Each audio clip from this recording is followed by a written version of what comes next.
When my son passed away, his wife dumped their newborn on my porch with a note, "She's your burden now." 15 years later, she sued me for alienation. When I slid one photograph across the courtroom table, the judge's jaw dropped and his attorney bolted. If you're watching this, please subscribe and let me know where you are watching from. My name is Patricia Morrison.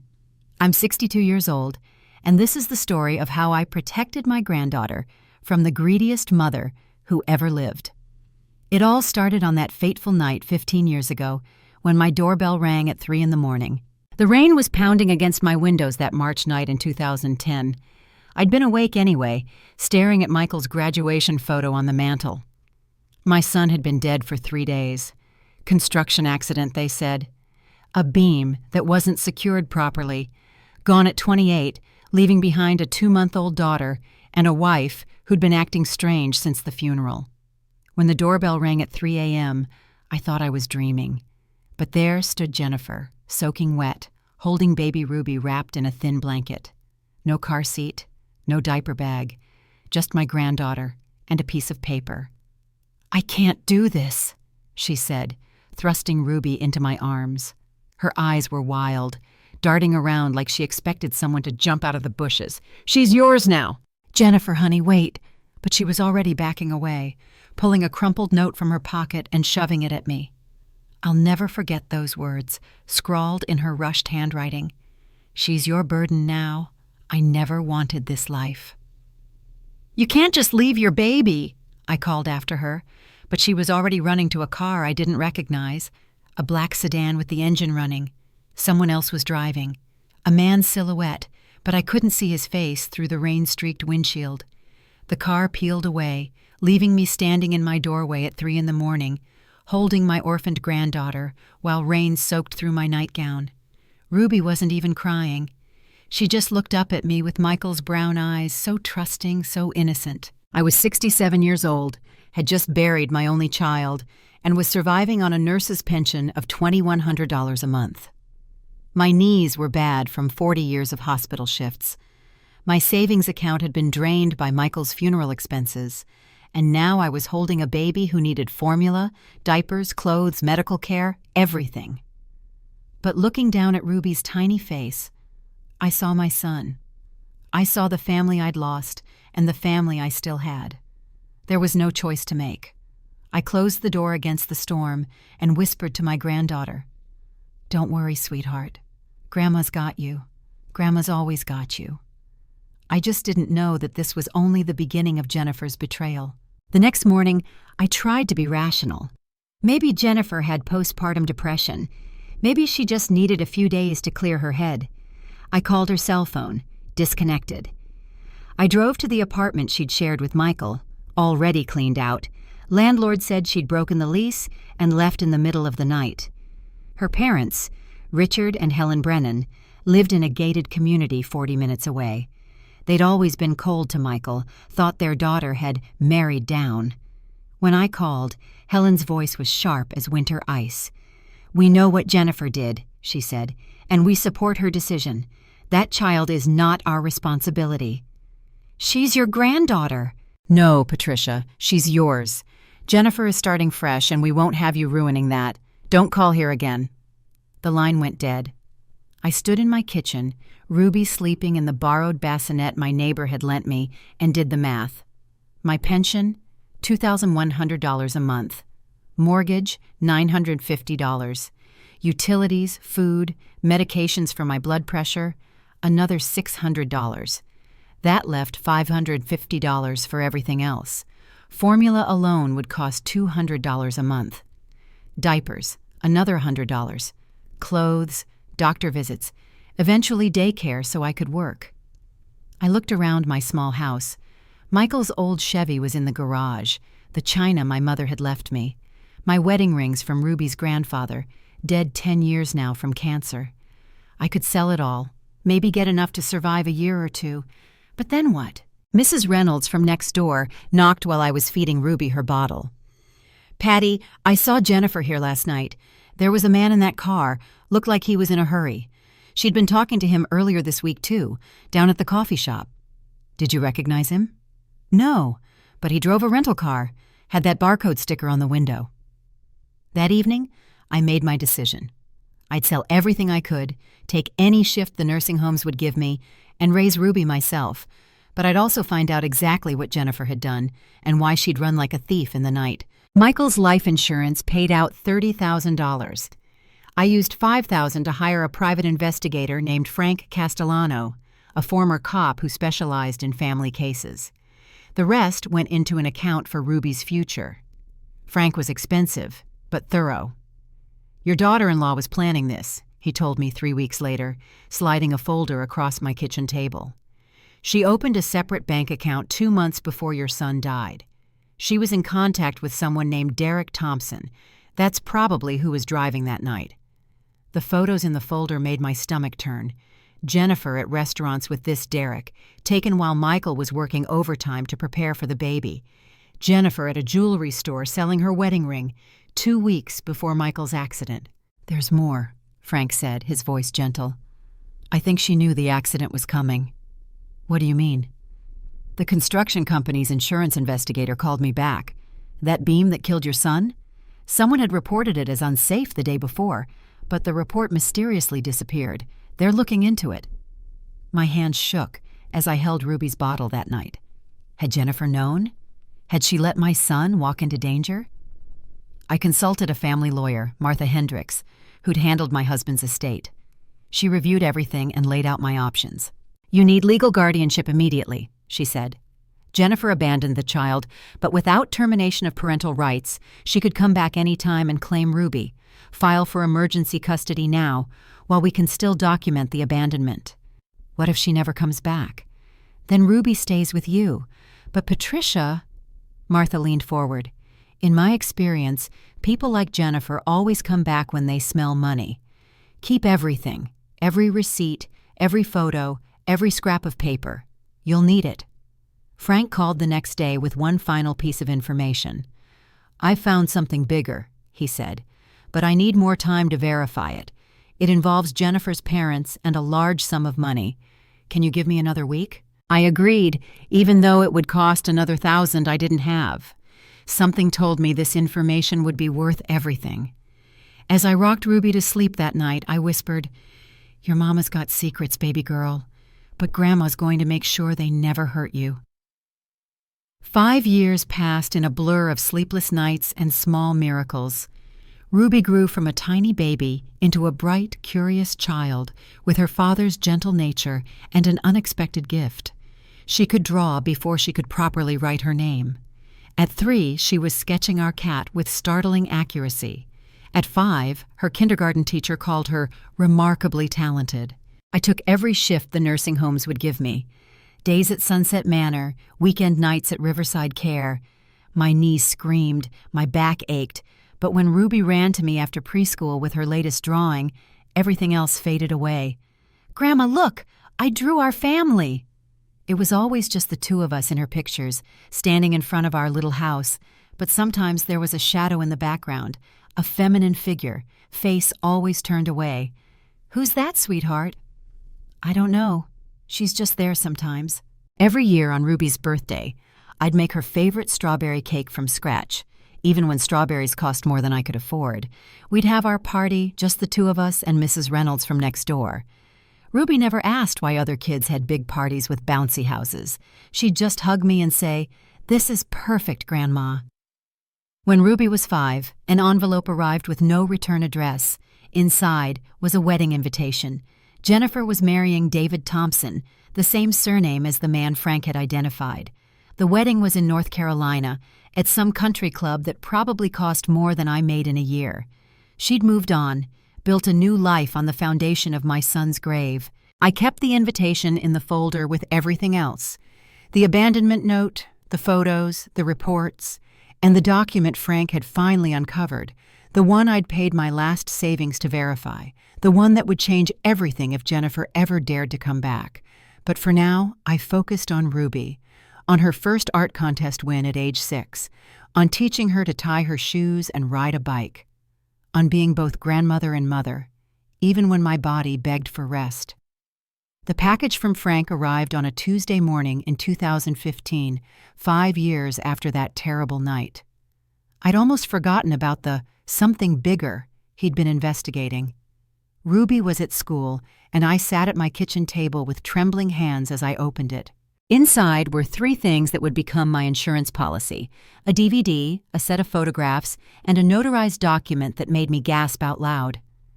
The photographs showed Jennifer at her parents' house the day after she'd abandoned Ruby. She was signing papers at their dining room table, while her father, Richard Brennan, counted out cash. $50,000 in neat stacks. The next photo showed Jennifer stuffing the money into a duffel bag, her mother Helen standing nearby with a satisfied expression. The DVD was security footage from the Brennans' neighbor who'd had cameras facing their driveway. Clear as day, it showed Jennifer arriving, the money exchanged through the window, and her leaving with the bag. The timestamp matched perfectly. But the document, that was the killing blow. It was a contract, signed by Jennifer and witnessed by a notary public named James Whitfield.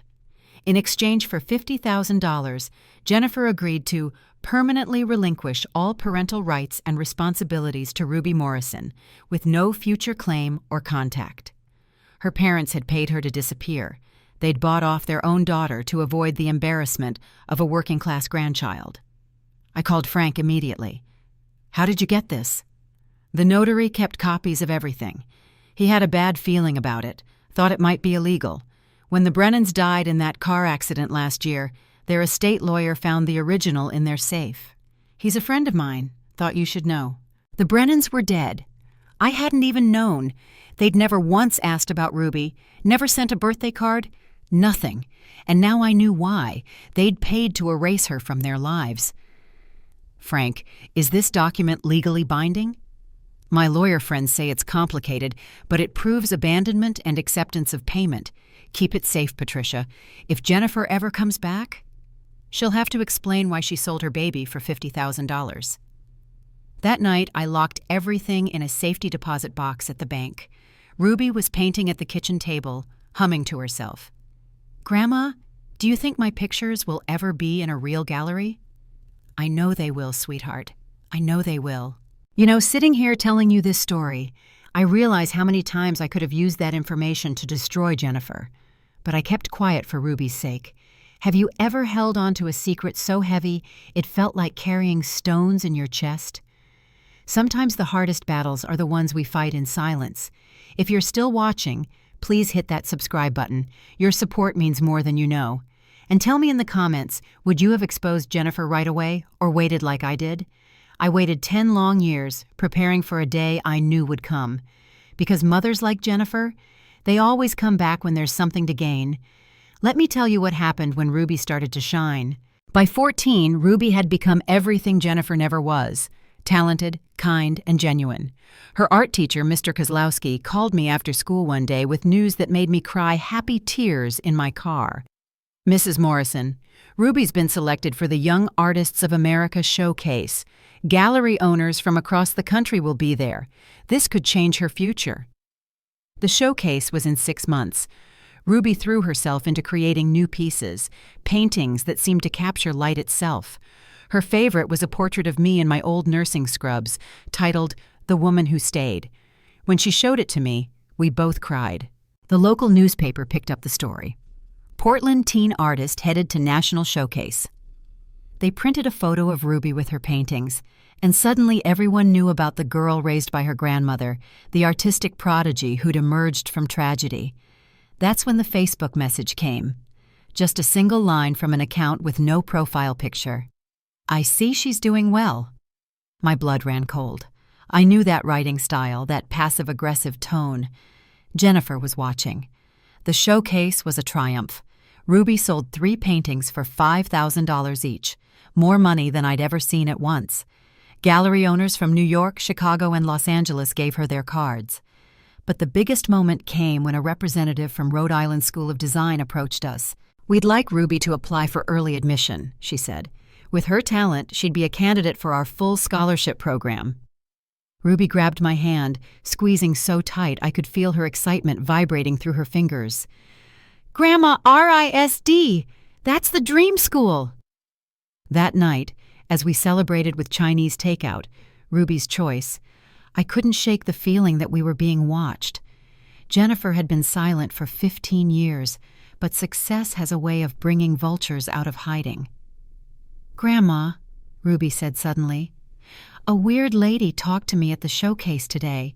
She said she knew my father, but when I asked her name, she just walked away."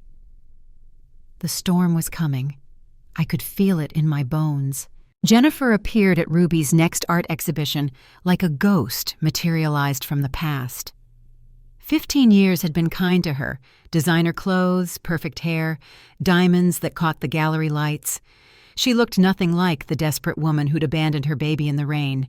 She introduced herself to Ruby as an old friend of your father's, while I was talking to another parent. By the time I saw her, she was already showing Ruby photos on her phone. "Patricia," she said, her voice smooth as poison. "You've done adequately, but Ruby deserves more than adequate, doesn't she? We need to talk, outside, now." In the parking lot, away from Ruby's ears, Jennifer dropped her mask completely. "I want my daughter back." "She's not a library book, Jennifer. You can't just check her out when it's convenient." "I'm married now. David Thompson. Perhaps you've heard of Thompson Pharmaceuticals. We have an estate in Bethesda, horses, private tutors. Ruby could have the best of everything." "Ruby has everything she needs." Jennifer laughed, a cruel sound that reminded me why I'd never liked her, even when Michael was alive. A 2-bedroom house and a grandmother who works herself to death. That's everything? I've been watching, Patricia. I know you're struggling. I know you refinanced the house twice. I know you can barely afford her art supplies. How dare you? I'm her mother. I have rights. You gave up those rights when you left her on my doorstep like unwanted mail. Her perfectly painted lips curved into a smile. "Prove it."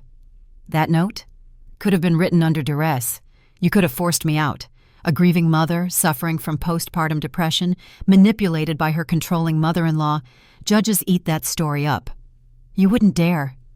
"I'm meeting with my lawyer tomorrow. Harold Brennan, my cousin, actually. Yale Law, never lost a custody case. See you in court, Patricia." She walked back into the gallery, stopping to air-kiss Ruby's cheek and whisper something that made my granddaughter's face go pale. Then she was gone, leaving the scent of expensive perfume and the promise of war. That night, Ruby asked me, "Grandma, why did that lady say she'd see me soon, and why did she say I looked just like her?" The lawsuit arrived 2 weeks later. Petition for restoration of parental rights and damages for alienation of affection. Jennifer was demanding full custody of Ruby and $2 million in damages, claiming I'd systematically poisoned Ruby against her biological mother. I sat in Martha Hendrick's office, watching her read through the filing. She was 70 now, supposedly retired, but she'd come back for this. "This is aggressive, even for a custody case," she said. "Harold Brennan is good, but he's also arrogant. That's our advantage. Patricia, I need everything you've saved, every piece of paper, every photo, everything." "I have it all, including something Jennifer doesn't know about." I showed her the safety deposit box contents. Martha's eyes widened at the contract and photos. "My God, she took money to abandon her child?" $50,000 from her parents. "This changes everything. But we need to play this smart. Don't reveal this until the perfect moment. Let them hang themselves first." Martha's eyes gleamed. "I'll take this case pro bono. I've been waiting 40 years to destroy Harold Brennan in court." That evening, I finally told Ruby the truth, or at least part of it. "That woman at your exhibition? She's your biological mother." Ruby stared at me, her paintbrush frozen mid-stroke. "My mother is dead. You said she died." "No, sweetheart. I said she was gone. She left when you were a baby. She wasn't ready to be a mother. But now she is? After 15 years? She says she is. She's filed for custody." Ruby stood up so fast her chair fell over. "No, she can't just... You're my family. You raised me." "I know, baby, and I'm going to fight this with everything I have." Ruby was quiet for a long moment. Then she asked the question I'd been dreading. Did she ever love me at all? I couldn't lie to those eyes, so much like Michael's. "I don't know, sweetheart, but I do, and that's what matters." promise you won't let her take me. I promise." Jennifer couldn't wait for court. She ambushed Ruby outside her high school, in full view of Ruby's friends. "Ruby, darling, I'm your mother. Your real mother. Hasn't your grandmother told you about me?" I got the call from the school nurse. Ruby had collapsed in the bathroom, hyperventilating. When I arrived, she was sitting in the principal's office, her face streaked with tears and fury. "She gave me this," Ruby said, holding out an envelope with shaking hands. Inside were photos. Jennifer holding newborn Ruby at the hospital, Jennifer and Michael's wedding, a family that might have been. "She said you stole me. She said you turned me against her." We drove home in silence. Once inside, I went to my closet and pulled out the box I'd hoped to never show her. Inside was the original note. "She's your burden now. I never wanted this life." Ruby read it 3 times. "She called me a burden? You were 2 months old. Your father had just died. She left you on my doorstep at 3 in the morning and drove away." But why? Was I that horrible? "No, baby. You were perfect. She just wanted a different life." I showed her everything then. The photos of Jennifer with Derek while Michael was alive, the wedding invitation she'd sent 5 years later, the messages from Jennifer's parents refusing to acknowledge Ruby existed. "There's more," I said quietly. "But I can't show you until court. Just know that she didn't leave because of you. She left because of money." "She sold me?" Ruby's voice was barely a whisper. "In a way, yes." Ruby cried for an hour, grieving the mother she'd imagined, the fairy tale where someone might have loved her and been forced to leave. When she finally stopped, her eyes had changed. The innocence was gone, replaced by something harder. "I want to be there, in court. I want to look her in the eye when you destroy her." "Ruby? She threw me away like garbage, and now she wants me back because I'm worth something? Because I have talent? No, I choose you, Grandma. I choose the person who stayed." That night, Ruby painted until dawn. The canvas showed 2 women, one walking away into shadow, one standing firm in the light, arms open. She titled it, "The Mother I Choose." The courtroom was packed. Jennifer had made sure of that, arriving in a conservative suit that probably cost more than my car, dabbing at her eyes with a handkerchief she never actually needed. "Your Honor," Harold Brennan began, his voice resonating with practiced authority. "My client, Mrs. Jennifer Thompson, has spent 15 years regretting a decision made in the depths of postpartum psychosis. She was a young widow, traumatized by her husband's sudden death, suffering from severe depression that went untreated." Jennifer took the stand like an actress accepting an Oscar. The tears came right on cue. "I wasn't myself," she sobbed. "I loved my baby, but I was drowning. Patricia, she was so strong, so capable. She said she'd help me, but then she wouldn't let me come back. She changed her phone number, moved houses. I tried for years to find my daughter."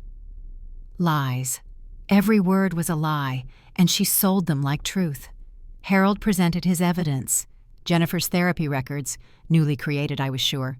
Her financial statements showing she could provide Ruby with a mansion, private schools, college without loans. Photos of the horses, the pool, the life of luxury Ruby could have. "Mrs. Morrison," Harold turned to me with a sharp smile, "isn't it true that you've refinanced your home twice to pay for Ruby's needs? That you've worked multiple jobs, despite your age and health conditions, just to make ends meet?" "Yes, and I'd do it again. But why should Ruby suffer in poverty when her mother can provide abundance?" "Because love isn't measured in dollars, Mr. Brennan." He laughed, actually laughed. "How quaint. Tell me, Mrs. Morrison, what's Ruby's college fund looking like? Can you afford RISD's $60,000 annual tuition?" "She has a scholarship opportunity. Opportunity, not guarantee. My client can write that check today." Judge Catherine Walsh watched everything with sharp eyes, taking notes. When Harold showed the photos of Jennifer's lifestyle, the charity galas, the country club membership, the European vacations, I saw several people in the gallery nod appreciatively. "This child deserves better than scraping by," Harold concluded. "She deserves the life her mother can now provide." Jennifer smiled at me from the plaintiff's table. She thought she'd won. She had no idea what was coming. Sitting in that courtroom, listening to Jennifer spin lie after lie, I wanted to scream the truth. But sometimes you have to let evil people hang themselves with their own rope. Are you still with me? Where are you watching from? Drop a comment below. I read every single one. And if this story is touching your heart, please hit that like button. It really helps other people find these stories. Because what happened next? Nobody in that courtroom saw it coming. 15 years of preparation was about to pay off in ways even I didn't expect. Jennifer thought she was playing chess, but I'd been playing a longer game, and I was about to show my hand. Martha Hendricks stood up slowly, all 70 years of her radiating authority. She'd been waiting for this moment her entire career. "Mrs. Thompson," she began, her voice deceptively gentle, "you say you tried to contact Ruby for years. Can you provide any evidence, phone records, letters, emails?" Patricia blocked me from everything." "I see. And these therapy records showing postpartum depression, they're from Dr. Marcus Webb, correct?" "Interesting, since Dr. Webb only got his license 3 years ago. Hard to treat you 15 years ago, wasn't it?" Harold objected, but the damage was done. Judge Walsh was now examining those records with suspicion. Martha continued, presenting our evidence methodically. 15 years of receipts, every doctor's visit, every school supply, every birthday cake, thousands of photos, Ruby's first steps, first day of school, art competitions, science fairs, report cards, medical records, teacher testimonials. "This is a grandmother who documented every moment of love," Martha said. "Now let's talk about abandonment." She presented the note. Jennifer's lawyer claimed it was written under duress, but Martha had a handwriting expert confirm it matched Jennifer's other writing samples perfectly. Then Ruby took the stand. "My brave girl, 15 years old, facing the mother who'd thrown her away." "She told me at school that she was my real mother," Ruby said, her voice steady. "But Patricia Morrison is my real mother. She's the one who stayed up when I was sick. She's the one who worked double shifts to pay for my art supplies. She's the one who never left." "But don't you want the life Jennifer can give you?" Harold pressed. "The opportunities? The wealth?" Ruby looked him straight in the eye. "I'd rather live in a cardboard box with my grandmother than in a mansion with someone who called me a burden." Jennifer lost her composure then. "You ungrateful little—" "Mrs. Thompson!" Judge Walsh's gavel cracked like thunder. Martha returned to our table and picked up a manila folder she'd kept closed until now. "Your Honor, I have one final piece of evidence that will clarify everything." She pulled out a single photograph and walked it over to the plaintiff's table, sliding it face up in front of Jennifer. Jennifer's face went white. Harold grabbed the photo, and I watched the blood drain from his face too. "Your Honor," Martha said calmly, "I'd like to submit this into evidence." The photograph showed Jennifer in her parents' dining room, signing a document while her father counted out stacks of $100 bills. The date stamp from the security camera was crystal clear. March 18, 2010, one day after she'd abandoned Ruby. "Your Honor," Martha said, "this is a photograph extracted from security footage showing Mrs. Thompson accepting $50,000 from her parents, Richard and Helen Brennan, in exchange for abandoning her parental rights." That's fake!" Jennifer screamed. "That's Photoshop!" Martha smiled. "I have the original video, Your Honor. I also have this." She pulled out the notarized contract, a legally witnessed document in which Mrs. Thompson agrees to, and I quote, "permanently relinquish all parental rights and responsibilities to Ruby Morrison in exchange for $50,000 with no future claim or contact." Harold Brennan shot to his feet, his face purple. "I need to speak with my client immediately." "You knew!" Jennifer turned on him. "You're my cousin. You had to know what your aunt and uncle did." "Your Honor," Harold's voice cracked, "I'm withdrawing from this case effective immediately." "Mr. Brennan, you will remain until I dismiss you," Judge Walsh commanded. "Mrs. Hendricks, continue." Martha called James Whitfield to the stand via video link. The 80-year-old former notary was sharp as ever. "I witnessed that document," he testified. "Mrs. Thompson was completely lucid, even cheerful.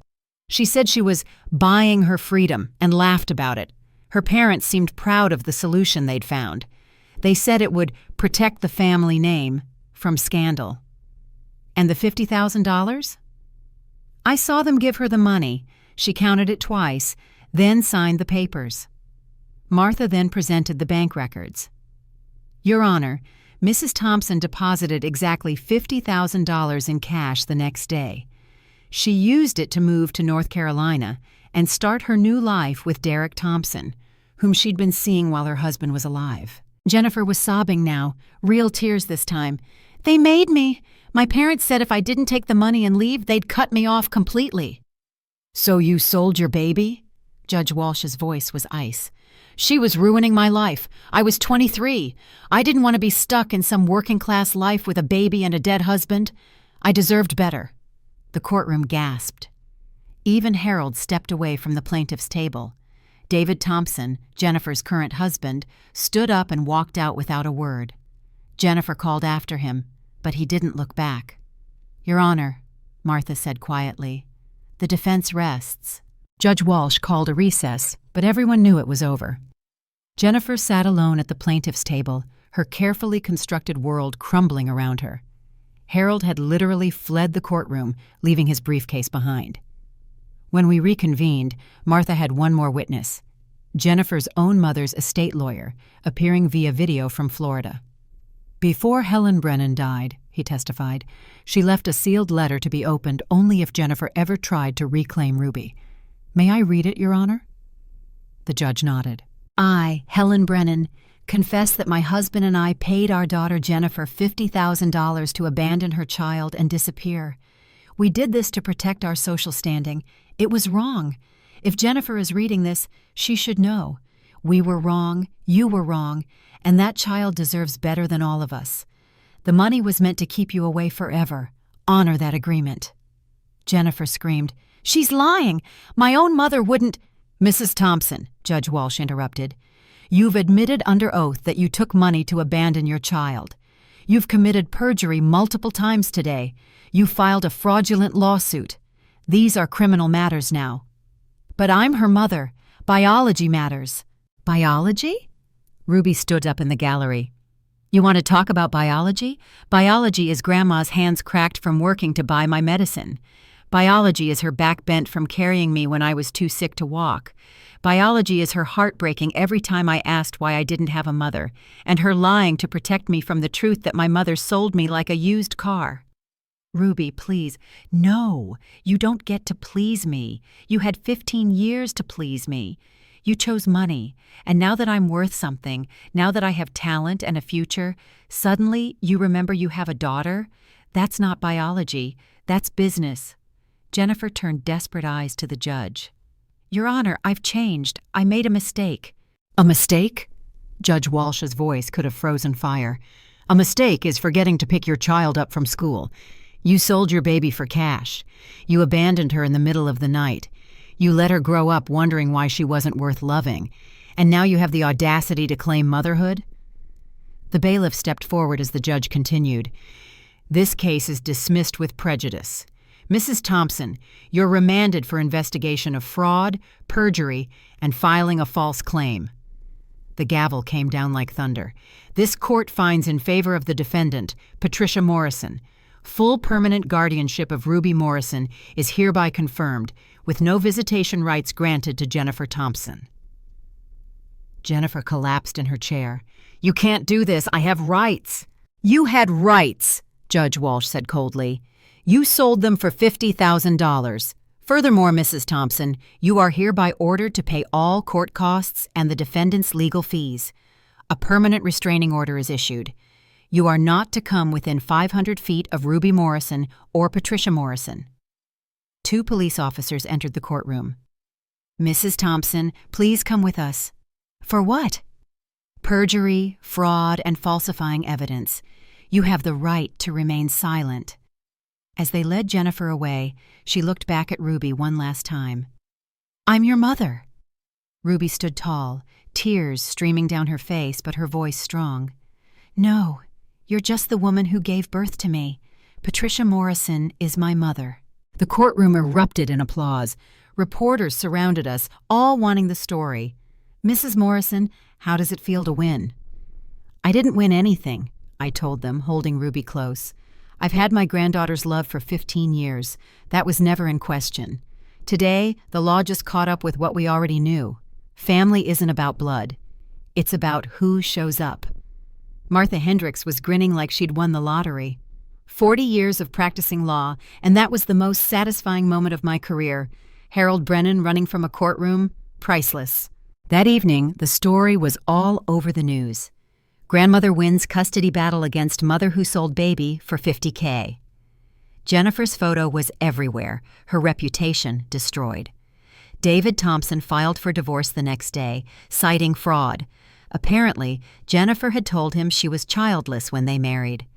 Ruby and I went home to our little house, ordered pizza, and sat on the couch watching old movies. It wasn't a mansion. There were no horses or pools, but it was filled with something Jennifer never understood: unconditional love. "Grandma," Ruby said, "thank you for saving me twice. Once when I was a baby, and again today." 3 weeks after the trial, Ruby was cleaning out the garage for a yard sale when she found a box marked "Patricia, Private." Inside were documents that changed everything I thought I knew about my grandmother. "Grandma," she said, carrying the box into the kitchen, "why didn't you tell me you were rich?" The papers told a story I'd never shared. I was born Patricia Ashford, heir to Ashford Steel. My father had built an empire, expecting me to marry within our social circle. Instead, I fell in love with Thomas Morrison, a carpenter with calloused hands and an honest heart. "Your grandfather built our kitchen table with his own hands," I told Ruby, running my fingers across the worn wood. "My father offered me $10 million to leave him. I took this table instead." "You gave up $10 million for love?" "I gave up money for life, sweetheart. There's a difference." Ruby kept reading. "Wait, this says you inherited something from your Aunt Catherine last year. $5 million? Grandma, we've been struggling, and you had $5 million? We weren't struggling. We were living. There's a difference between needing money and wanting it. You needed art supplies? You got them. You needed school clothes? You got them. You needed love, support, time? You got all of it. But you worked yourself to exhaustion. No, baby. I worked to show you that dignity comes from effort, not bank accounts. Jennifer has money. Did it make her a mother?" Ruby was quiet for a moment. "So you have millions just sitting somewhere?" "In a trust fund. For your college. For your future. For the life you choose to build, not the one someone buys for you." "Why didn't you use it during the trial? You could have shown them..." "Shown them what? That I could buy you too? No. I wanted to win because of 15 years of love, not 15 minutes of showing bank statements.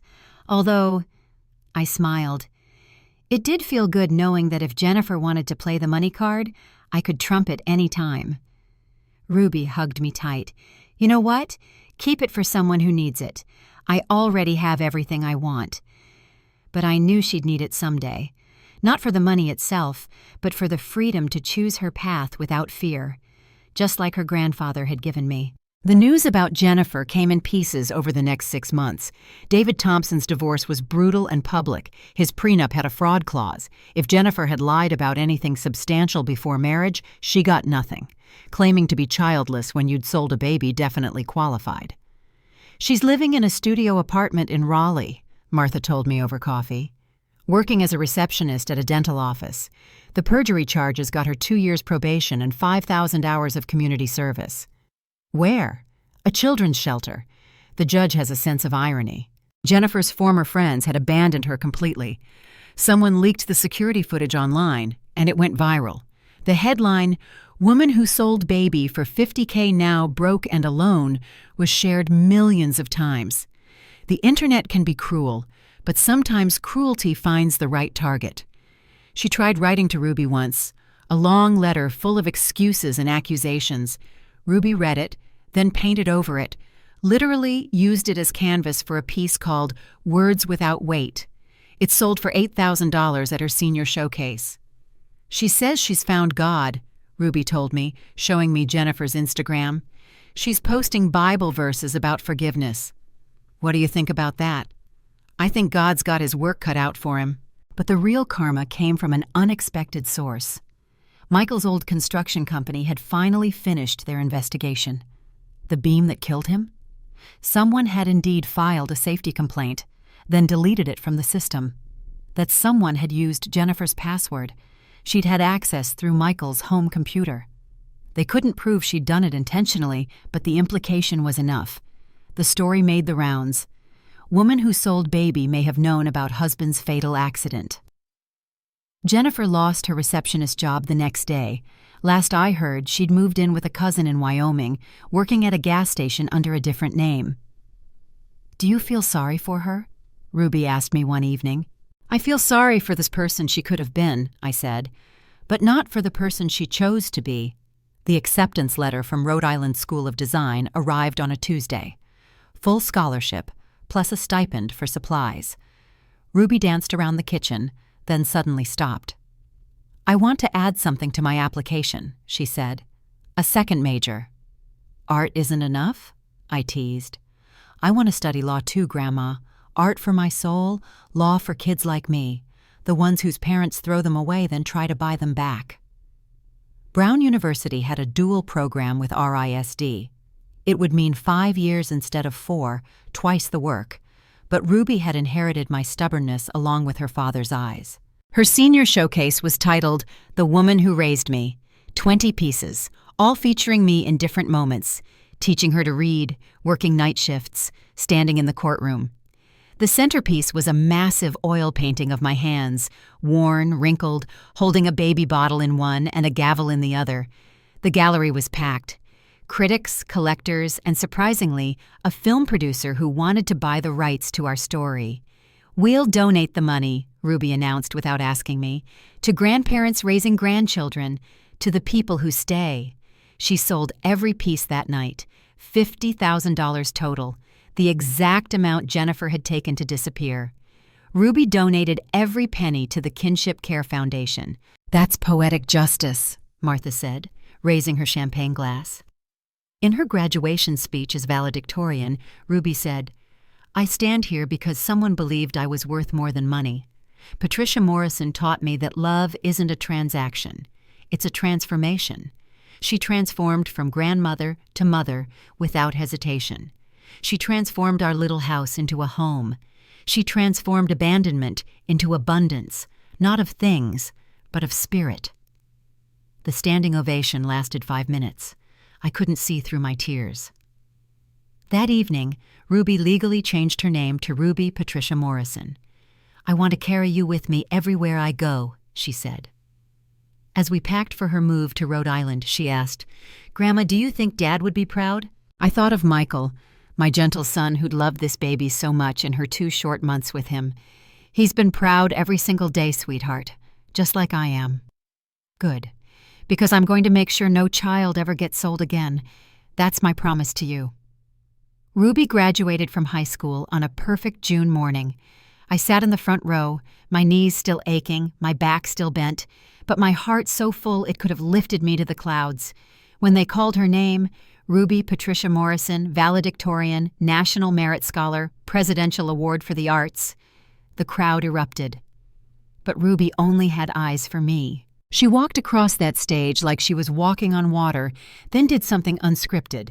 She stopped, turned to the audience, and said into the microphone, "This diploma belongs to Patricia Morrison, the woman who chose me every single day for 15 years. The principal tried to move her along, but Ruby stood firm. 15 years ago, my biological mother left me on a doorstep with a note calling me a burden. The woman in the front row proved that one person's burden is another person's blessing." I couldn't breathe, couldn't see through the tears. "Grandma, please stand up." On legs that had carried me through 40 years of nursing, through 15 years of single parenting, through court battles and custody wars, I stood. "This is what a mother looks like," Ruby said. "Not perfect, not rich, not young, but present, every single day." The standing ovation seemed to last forever. Parents hugged their children tighter. Grandparents wiped away tears. Even the principal was crying. Later, as we loaded her art supplies into the car for the drive to RISD, Ruby paused. You know what Jennifer never understood, Grandma? What's that, sweetheart? Family isn't blood. It's who shows up. She was right. Jennifer had the blood, but not the bond. She had the DNA, but not the dedication. She had the legal right, but not the love. And in the end, love won. Love always wins. That's our story. Mine and Ruby's. If you're raising someone else's child, if you're the one who stayed when others left, this story is for you. You are enough. You are more than enough. You are everything. If this touched your heart, please subscribe and share it with someone who needs to hear it. Are you a grandparent raising grandchildren? A step-parent who became the real parent? Tell me your story in the comments below. Remember, sometimes the best revenge isn't revenge at all. It's living well, loving deeply, and proving that family is about who shows up, not who shares DNA.